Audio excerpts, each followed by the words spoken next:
नमस्कार दोस्तों, target with PS Parihar channel में आपका स्वागत है। आइए शुरू करते हैं और देख लेते हैं कि आज के दैनिक सायंकाल समाचार की इस वीडियो में विद्यार्थी जीवन से संबंधित कौन कौन सी सूचनाएं हैं। तो वीडियो को जल्दी से लाइक कर दें, शेयर कर दें। जिन छात्रों ने चैनल को अभी भी सब्सक्राइब न किया हो तो जल्दी से सब्सक्राइब कर लें, ताकि आप लोगों को इसी प्रकार की ऑथेंटिक और सॉल्व अपडेट्स सबसे पहले मिलती रहे। आज की वीडियो में दो प्रमुख सूचनाएं हैं। एक है, सबसे पहले बात कर लेते हैं एलटी ग्रेड शिक्षक भर्ती की। उसके बाद में हम लोग बात करेंगे शिक्षक सेवा चयन आयोग की नई टीजीटी पीजीटी को लेकर के आज विद्यार्थियों की तरफ से एक ज्ञापन दिया गया है और वार्ता की गई है, उसको भी हम लोग देखेंगे। तो एलटी ग्रेड का मामला ये है कि आप लोगों ने देखा होगा कि जब मेंस के आवेदन लिए गए थे तो बहुत सारे विद्यार्थियों के आवेदन निरस्त कर दिए गए थे विभिन्न कारणों से। कुछ विद्यार्थियों की गलती थी और कुछ उत्तर प्रदेश लोक सेवा आयोग की गलती और मनमानी थी कि मानवीय दृष्टिकोण से भी लोक सेवा आयोग ने विद्यार्थियों को कोई छूट नहीं दिया। इसके अलावा कुछ गलतियां तो स्पष्ट रूप से लोक सेवा आयोग की थी। जैसे एक था स्किल्ड प्लेयर वाला मामला, इसको लेकर के भी विद्यार्थियों ने कई बार ज्ञापन दिया था, लेकिन आयोग मानता नहीं है और इसीलिए विद्यार्थी थक हार करके कोर्ट जाते हैं। जैसे आप एक नया उदाहरण है टीजीटी पीजीटी का, और टीजीटी पीजीटी में बहुत सारे जो क्वेश्चन है वो आउट ऑफ सिलेबस आ गए हैं। इसको लेकर के भी विद्यार्थी कोर्ट जाने वाले हैं। तो फिलहाल ये देखिए एलटी का मामला, एक विद्यार्थी है जिनको बाहर कर दिया गया था 13 तारीख को जो मेंस होने वाला है उसमें इन विद्यार्थियों को मौका दिया है हाईकोर्ट ने। और ये जिस विद्यार्थी को हाईकोर्ट ने मौका दिया है उसकी तरफ से ये पत्र लिखा गया है, जिसे आप यहाँ पर देख सकते हैं। माननीय उच्च न्यायालय लखनऊ खंडपीठ द्वारा मेरे वाद special appeal number 270/2026 Pankaj Kumar Pal versus state of UP and others में अंतिम निर्णय पारित करते हुए मुझे एलटी ग्रेड असिस्टेंट टीचर मुख्य परीक्षा में सम्मिलित होने की अनुमति प्रदान की गई है। उल्लेखनीय है कि मेरा आवेदन स्किल्ड प्लेयर स्पोर्ट कोटा उप श्रेणी से संबंधित तकनीकी कारणों के आधार पर, वो जिले आधार का जो ओपन हो रहा था और उसमें स्टेट का लगाना था, इस तरीके से करके कुछ था, और उसमें संशोधन का कोई मौका भी नहीं दिया गया था ओटीआर में। तो लिखा कि तकनीकी कारणों के आधार पर आयोग द्वारा निरस्त कर दिया गया इसका आवेदन। न्यायालय ने मामले के तथ्यों एवं परिस्थितियों पर विचार करते हुए आयोग की आपत्तियों को स्वीकार नहीं किया, अभ्यर्थी के पक्ष में राहत प्रदान की। और इसी तरीके की सोच जिस तरीके से कोर्ट रखता है, अगर आयोग रखने लगे तो काहे के लिए विद्यार्थी जाए कोर्ट। जबरदस्ती का मामला फंसा करके कोर्ट का भी समय बर्बाद करता है आयोग, और विद्यार्थियों का भी पैसा और समय बर्बाद होता है, खुद का भी। और यहाँ पर लिखा आयोग की आपत्तियों को स्वीकार नहीं किया गया, अभ्यर्थी के पक्ष में राहत प्रदान कर दी गई है। यह निर्णय उन अभ्यर्थियों के लिए भी महत्वपूर्ण है जिनके आवेदन तकनीकी त्रुटियों अथवा श्रेणी उप श्रेणी संबंधित कारणों से प्रभावित हुए हैं। तो छोटी छोटी चीजों को लेकर के जिन विद्यार्थियों का आवेदन निरस्त किया गया है, ये जो निर्णय है ये नजीर बनेगा। इसका आधार बना करके जो विद्यार्थी है वो केस करेंगे कि कैसे आखिरकार जो विद्यार्थी प्रीलिम्स क्वालिफाई करता है, मेहनत करता है, और छोटी मोटी तकनीकी समस्याओं में उनके आवेदन निरस्त कर दिए जाते हैं। जबकि आप लोग खुद देखेंगे कि बहुत सारे भर्ती बोर्ड बार बार शोधपत्र जारी किया करते हैं, चाहे वो नोटिफिकेशन को लेकर के हो, चाहे वो नियमावली इत्यादि को लेकर के हो।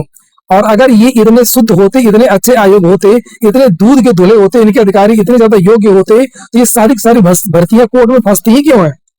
आधे से ज्यादा भर्तियां कोर्ट में क्यों फंसी हैं भाई, आप खुद सोचिए। अब विद्यार्थी का कोई गलती हो जाती है मानवीय दृष्टि से तो उसका आवेदन निरस्त कर दिया जाता है, उसको मौका भी नहीं दिया जाता है। फिलहाल विद्यार्थियों को राहत मिल गई है और ये निर्णय बहुत बड़ा निर्णय है। यहाँ पर विद्यार्थी की तरफ से ये लिखा है कि मैं अपने अधिवक्ता गण एवं सभी शुभचिंतकों का हृदय से आभार व्यक्त करता हूँ, जिनके सहयोग, मार्गदर्शन एवं समर्थन से न्याय प्राप्त हुआ है। विशेष रूप से मैं अपने अधिवक्ता नवनीत यादव जी का आभारी हूँ। और ये सब बातें यहाँ पर लिखी है।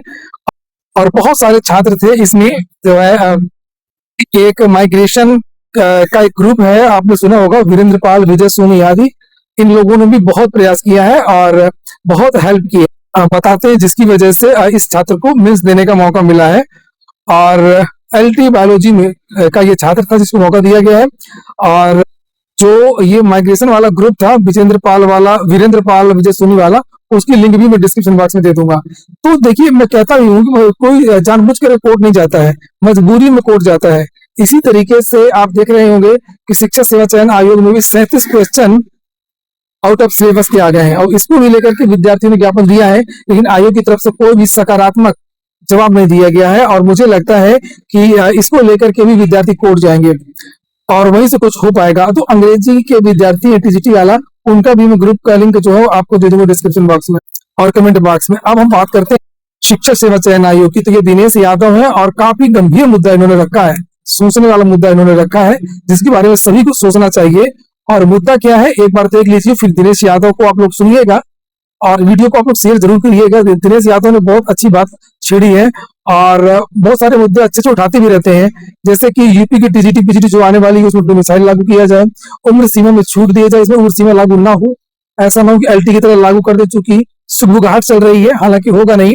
सिलेबस में अत्यधिक परिवर्तन ना किया जाए, अभ्यर्थियों की तैयारी ध्यान में रखते हुए सिलेबस में कोई बदलाव ना किया जाए, और जो बार बार चयनित होते रहते हैं टीजीटी अपने जिले के लिए, और मैनेजमेंट अगर अच्छा नहीं है, मैनेजमेंट अगर दुष्ट है, खराब है, तो दोबारा आवेदन करते हैं कि किसी अच्छे मैनेजर के यहाँ पे विद्यालय में हमको नियुक्ति मिल जाए, तो वो आवेदन करते रहते हैं, इससे कंपटीशन और बढ़ता रहता है। तो एनओसी अनिवार्य कर दिया जाए, अगर आवेदन करना है तो इस्तीफा दे दीजिए, और भर्ती प्रक्रिया का समयबद्ध आयोजन किया जाए, हर साल भर्ती आए, नया विज्ञापन टीजीटी का जून में जारी हो, परीक्षा नवंबर में हो, और ये सब बातों को लेकर ज्ञापन दिया। सुनिए फिलहाल आप लोग दिनेश यादव को, और अगर आप लोग दिनेश यादव की बातों से सहमत हो तो वीडियो को लाइक करके अवश्य जाए।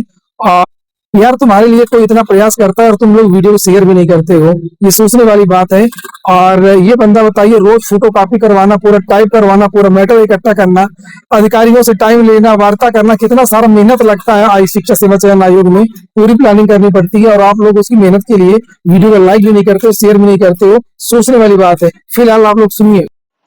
साथियों नमस्कार। साथियों, आज मैं उत्तर प्रदेश शिक्षा सेवा चयन आयोग के जो माननीय उप सचिव साहब डॉक्टर संजय सर हैं, मैं उनसे एक शिष्टाचार मुलाकात किया, और जो टीजीटी पीजीटी की परीक्षा हुई है सकुशल उन्होंने संपन्न कराया है।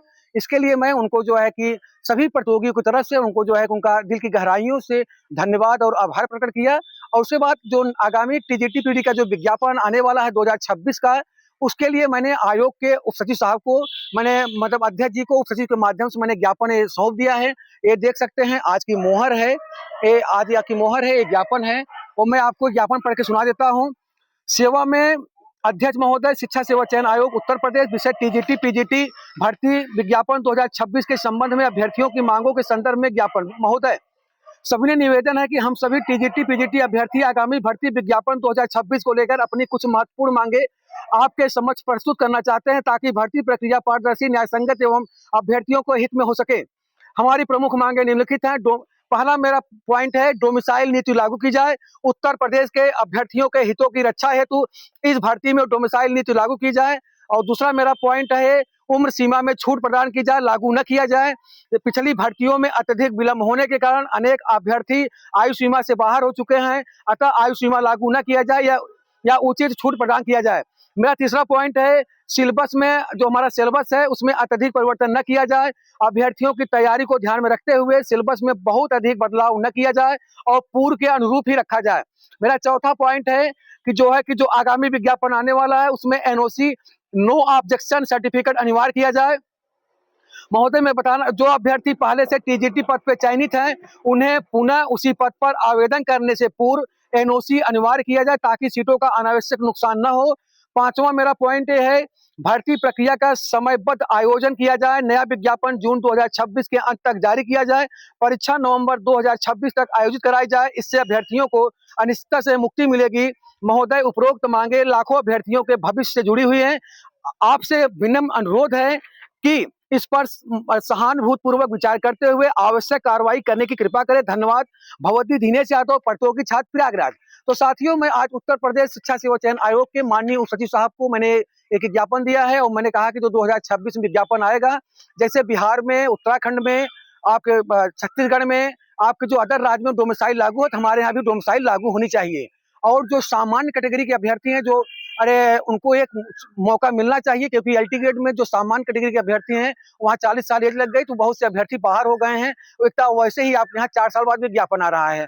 और तीसरा पॉइंट मेरा ये है कि एनओसी जो है कि मांगी जाए। अगर कोई अभ्यर्थी अगर टीजीटी के पोस्ट पर नौकरी कर रहा है तो उसको जो है कि एनओसी लगा वहाँ पे लागू करे, क्योंकि वो बार बार वो लोग, जैसे एक बार कोई नौकरी पा जाता है, बार बार वो लोग उसी पद पे बार बार फॉर्म डाल करके सीटें खराब करते हैं, क्योंकि जो टीजीटी में हो जाते हैं।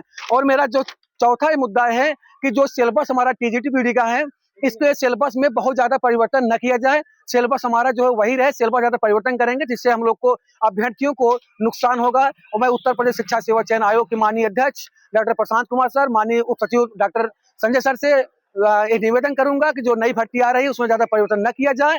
और जो है कि भर्ती जो है कि जल्दी जल्दी उसका विज्ञापन जून अंत तक निकाल करके अक्टूबर नवंबर तक परीक्षा करा के दिसंबर तक ज्वाइनिंग करा दी जाए। जैसे क्योंकि 2027 चुनाव है, उसके पहले जो है मतलब जो अभ्यर्थी हैं उनके जो है कि सपनों को साकार करें आप, यही हर अभ्यर्थी आपसे मांग करता है। मैं दिनेश यादव, प्रतियोगी छात्र प्रयागराज, बहुत बहुत धन्यवाद, नमस्कार।